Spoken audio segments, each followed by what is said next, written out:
Remember your first time playing a Mario game, traversing the levels in colorful worlds, when suddenly Mario stopped to face you directly and began to sing about his feelings? About his worries trying to save the princess, and all those he's killed along the way. Oh wait, that didn't happen? Sorry, wrong game. We'll get to that.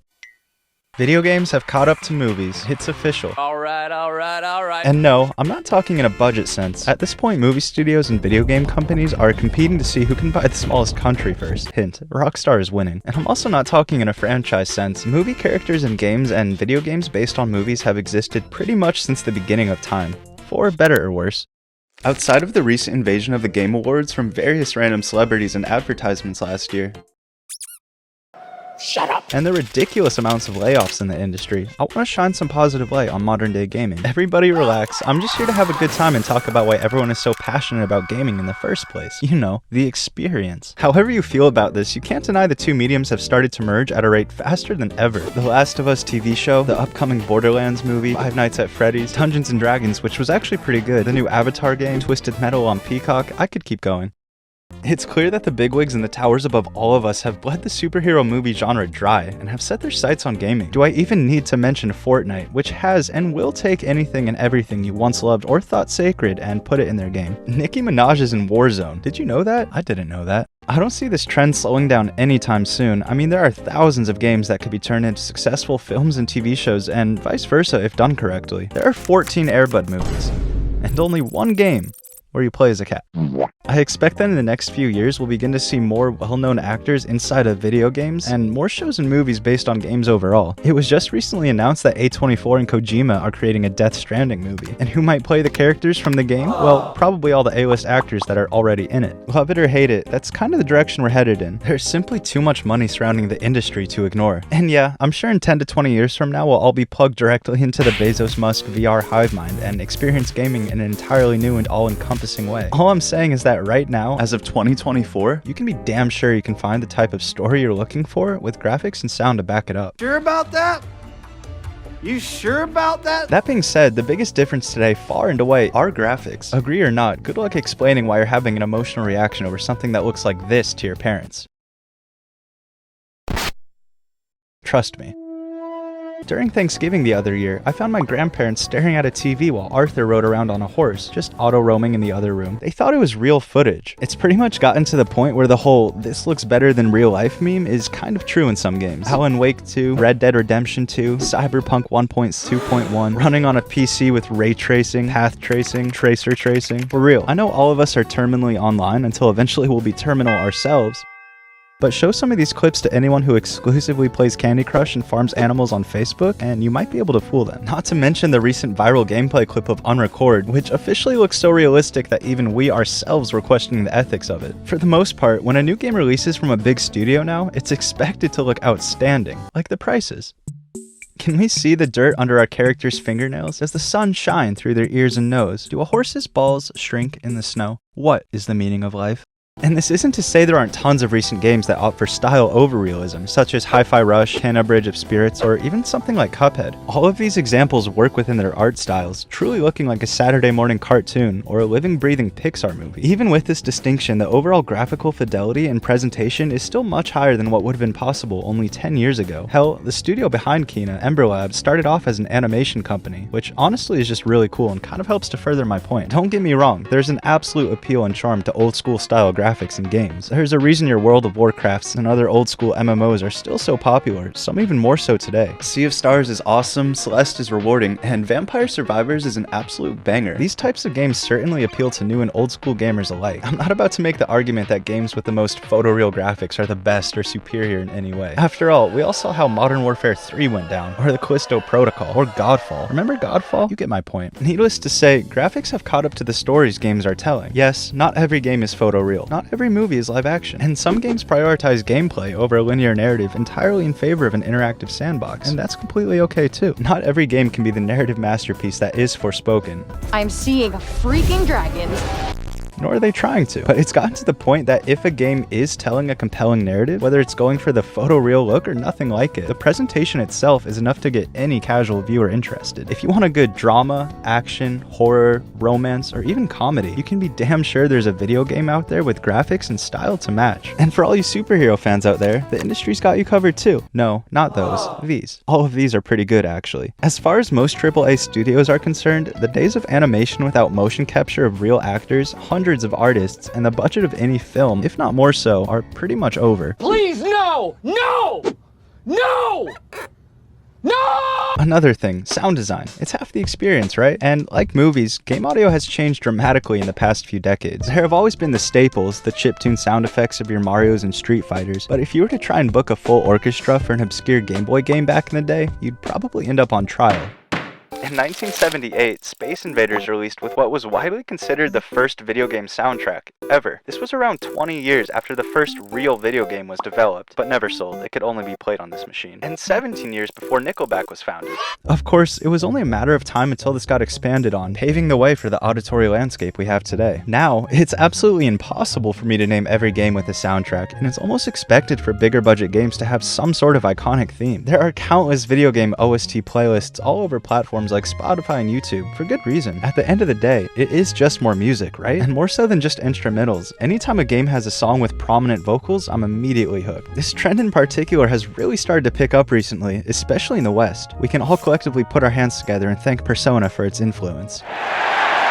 And Nier. I love you, Nier. I was playing Persona 5 once and my friend came into the room to ask what song I was listening to. Same goes for Cuphead. Looking for a nice jazzy background track to throw on? Inkwell Isle 3. You can thank me later. Red Dead Redemption 2 and Hi-Fi Rush feature songs with lyrics pertaining to the story, and even the new Alan Wake ends each chapter with something you could easily mistake for hearing on the radio. If you were to tell me 5 years ago that Grimes would play a fictional pop star in a video game and put on her own virtual concert, well, I'd probably believe you actually. But it's still cool to see. We've gone from designing video game sounds on the same computers that the game was made on to using orchestras, sound booths, vocalists, and anything in between. Old school retro style music will always have a place in gaming, don't get me wrong. I mean, have you listened to the Vampire Survivor soundtrack? But in this day and age, the line between video game music and something you might just hear playing on a radio can be completely blurred if the developer wants it to be.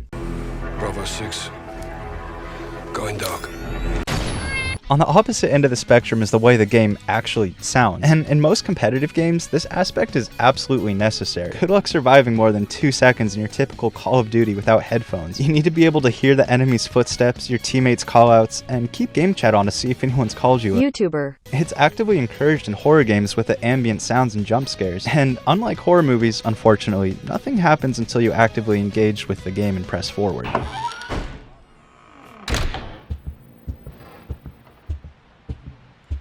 I never made it through Resident Evil 7 VR. For real though, soundscapes have become so good in video games that sometimes I put on headphones just to walk around and take in the sights and sounds. And this goes for pretty much any new modern game. You can hear the ambient noise change as you walk from inside to outside, the waves lapping on the shore, wildlife in the distance, and your parents fighting in the other room. To be honest, it's gone from something I used to passively appreciate to something I look forward to with each new major release, headphones and all. These fancy graphics will mean nothing if the worlds you're playing in didn't sound how they looked. Okay, I need to address the elephant in the room before I get crucified in the comments. Any gamer's most feared 3 words. Go touch free to play. Don't worry, you don't have to spend money and definitely won't be hours of progression behind everyone else, feel left out, or actually be excluded from anything. A beloved developer is working on a new IP? It's a live service game. Yes, there are battle passes where they don't need to be. Everything about pre-orders. The weird obsession with creating seasonal hero shooters with character designs ripped from a poor man's Fortnite, and microtransactions, macrotransactions, $20 skins, free-to-play games with 13 different currencies and more ways to spend money than a casino. Gacha games. That's all I'm gonna say on that. Seasons, existing in games for no other purpose other than to keep your wallet on a treadmill. The endless stream of remakes and remasters which are doing their best to drown out any originality. That's a whole nother video. Games that, okay, you get it, I get it. I'm aware that so far I've been talking about the best and most expensive games, the real heavy hitters. Unfortunately though, these sorts of games aren't the majority, not even close. Just like movies in an oversaturated market, there's a lot of fluff. And because gaming is the biggest entertainment revenue generator, well, ever, plenty of companies make games simply to make money. They would make movies if they could charge $20 to change the main character's clothes and another $10 for a true ending DLC. don't give them any ideas. I can't have this entire video be all rainbows and sunshine because it's impossible to talk about modern day gaming without these types of examples. The unfortunate truth is that a lot of games are made to exist as long as possible, with as many ways to spend money as possible, and to take up the most amount of your free time, until eventually the player base inevitably dries up and the game's effective life support is pulled once and forever, literally stopping the game from existing. The days of buying a cool looking game off a physical shelf in a store and simply putting it in your console are pretty much over. Not completely, but almost. Gotta love day one patches. Sports games really haven't changed at all in the last 10 years outside of a UI and graphics refresh and the addition of more modes to spend real money in. Corporate needs you to find the differences between this picture and this picture. They're the same picture. If the word multiplayer or live service is included in a game's description, just be wary. This isn't always the case. Helldivers. Literally just came out, and that game is awesome, but it is the truth for the most part. If I were to go through all these examples, I'd lose this argument, because the unfortunate truth is that while games have caught up to movies, if you don't already know a little bit about gaming in the first place, you're probably not going to know where to start. So what if you don't know where to start? Or you're someone who just loves a good book, someone who would never typically touch a Nintendo machine, and doesn't know the first thing about how to 360 triple no-scope, or crank 90s in Fortnite faster than their parents' expectations are dropping in them. This disconnect is usually the biggest obstacle preventing someone from enjoying these stories in a new medium, the hurdle of the controls, which for anyone who doesn't typically play video games, might as well be a TI-84 and you're back in 7th grade.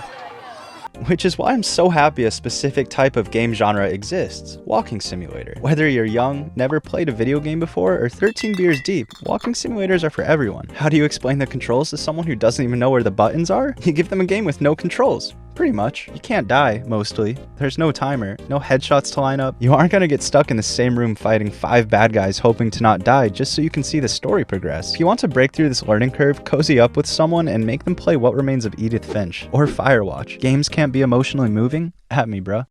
You might have noticed that I haven't talked about movies much, and that's because, well, everyone knows what a movie is. Everyone already has their favorite movies and TV shows. I don't think I have to convince anyone that movies in general are a great form of entertainment and that they're worth your time and attention. What I do feel compelled to do is try and explain how video games, especially now, are far more than just your Fortnite or Mario Karts. And those games are great, but they will never provide you with an emotional story you might remember for years to come, with characters you genuinely miss once your time in the world has ended. Other than that one time you got blue shelled on the final lap of DK Mountain an inch from the finish line only to end up in last place because that shit will run up a therapy bill.